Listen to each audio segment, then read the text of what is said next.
Hello friends, welcome to my channel. I hope आप सभी अच्छे होंगे। दोस्तों, आप सभी लोग रेलवे एनटीपीसी के नोटिफिकेशन का बेसब्री से इंतज़ार कर रहे थे। साथ ही साथ आप जानना चाहते थे कि रेलवे एनटीपीसी में इस बार वैकेंसीज़ कितनी होंगी, क्योंकि बाकी जो रिक्रूटमेंट है जैसे एएलपी और टेक्नीशियन हो गया, उसमें वैकेंसीज़ बहुत कम आई हैं। तो आखिर एनटीपीसी में कितना वैकेंसी आने वाला है, इस बारे में आप जानना चाहते हैं। तो दोस्तों, आपसे रिक्वेस्ट होगा कि वीडियो को पूरा देखिएगा। साथ ही साथ इस चैनल को सब्सक्राइब कर बेल आइकन को प्रेस कर दीजिएगा। मैं आपको सटीक बताने वाला हूं कि एनटीपीसी की वैकेंसी कितनी आने वाली है। दोस्तों, आप सभी को मालूम है कि पिछली बार जब रेलवे एनटीपीसी का नोटिफिकेशन आया था तो उसमें वैकेंसीज दोस्तों 25,000 के आसपास थी, उससे ऊपर ही थी। लेकिन दोस्तों, इस बार ट्रेंड ऐसा देखा जा रहा है कि रेलवे ने पहले अपना कैलेंडर जारी किया और वैकेंसीज बहुत ही कम आया है। एएलपी का वैकेंसीज दोस्तों 5,000 आया है। आप समझ सकते हैं कि एएलपी का वैकेंसी जो है वो सिर्फ 5,500 ही आया है। वहीं टेक्नीशियन का वैकेंसी जो है वो 9,000 आया है, यानी कि टोटल 14,000 वैकेंसीज ही आई हैं। जबकि पिछली बार जो वैकेंसी आया था एएलपी और टेक्नीशियन का, वो 65,000 के आसपास आया था। तो मतलब वैकेंसीज बहुत ही कम हो गई अगर एएलपी और टेक्नीशियन की बात करें तो। अब सबसे बड़ी जो एग्ज़ाम होती है इसके बाद, एएलपी और टेक्नीशियन के बाद, वो होता है एनटीपीसी का। एनटीपीसी में लेवल 2 से लेकर के लेवल 6 तक के एग्जामिनेशन होते हैं। ये सैलरी की मैं बात कर रहा हूँ। तो इसमें दोस्तों बहुत सारे पोस्ट आ जाते हैं, जैसे गुड्स गार्ड हो गया, ट्रेन मैनेजर हो गया, या फिर सबसे पॉपुलर पोस्ट जिसको हम लोग बोलते हैं स्टेशन मास्टर, वो हो गए, कमर्शियल अप्रेंटिस हो गए, टीटी। ये सभी पोस्ट जो है दोस्तों वो नॉन टेक्निकल पॉपुलर कैटेगरी में ही आते हैं। तो इस बार वैकेंसीज कितना रह सकता है? तो दोस्तों, इस बार जो है वो एनटीपीसी का जो वैकेंसी है वो 20,000 के आसपास रह सकता है। और ये मैं ऐसा इसलिए बोल रहा हूँ दोस्तों, क्योंकि यहाँ पे बहुत सारे पोस्ट हैं। रेलवे टीटीई का जो वैकेंसी आने वाला है उसमें वो लगभग आपका 8,000 10,000 के आसपास रहेगा टीटी का वैकेंसी।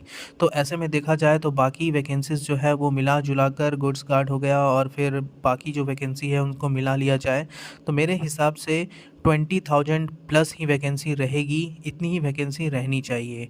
अब इसका एग्ज़ामिनेशन कब होगा दोस्तों? क्योंकि इनके कैलेंडर में लिखा हुआ है कि इनका जो नोटिफिकेशन है वो जुलाई से सितंबर के बीच का लिखा हुआ है, यानी कि जो वैकेंसी है या नोटिफिकेशन है रेलवे एनटीपीसी का, वो जुलाई से सितंबर के बीच में कभी भी देखने को मिल सकती है और उसी वक्त आप फॉर्म अप्लाई करेंगे। जी हाँ दोस्तों, जुलाई से सितंबर के बीच में नोटिफिकेशन आएगा, फॉर्म अप्लाई उसी समय होगा और फॉर्म एप्लीकेशन की जो प्रक्रिया है वो जुलाई और सितंबर के बीच में ख़त्म हो जाएगी और एग्ज़ामिनेशन जो है वो 4-5 महीने के बाद होगा दोस्तों।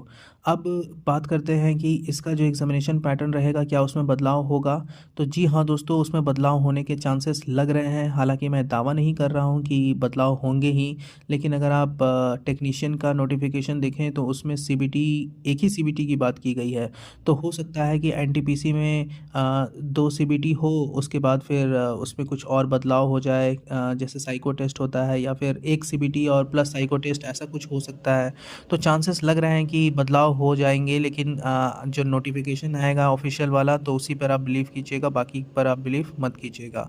दोस्तों, एनटीपीसी का जो नोटिफिकेशन है वो 20,000 के आसपास आने वाला है। तो वैकेंसीज बहुत कम भी नहीं है, अच्छी खासी वैकेंसी है और फॉर्म अप्लाई तो होगा ही दोस्तों। लेकिन उसमें से कई ऐसे कैंडिडेट होंगे जो तैयारी पहली बार ये फॉर्म फिलअप करेंगे और उनकी तैयारी उतनी अच्छी नहीं होंगी, क्योंकि कैंडिडेट कम होते हैं जो तैयारी करते हैं, जो सीरियस कैंडिडेट होते हैं, तो उनसे ही आपका फ़ाइट होता है दोस्तों। आप लाखों और करोड़ों कैंडिडेट को देख करके डरिएगा मत, आप तैयारी बिल्कुल जारी रखिए।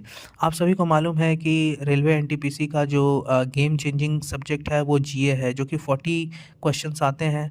तो उसको कैसे कंप्लीट करें दोस्तों, उसके बारे में मैं आपको बताने वाला हूं और साथ ही साथ मैं आपको बहुत ही अच्छा पीडीएफ प्रोवाइड करूंगा जो कि बहुत ही ज़्यादा यूज़फुल होगा और 40 में आपके आराम से 30 क्वेश्चंस बन जाएंगे।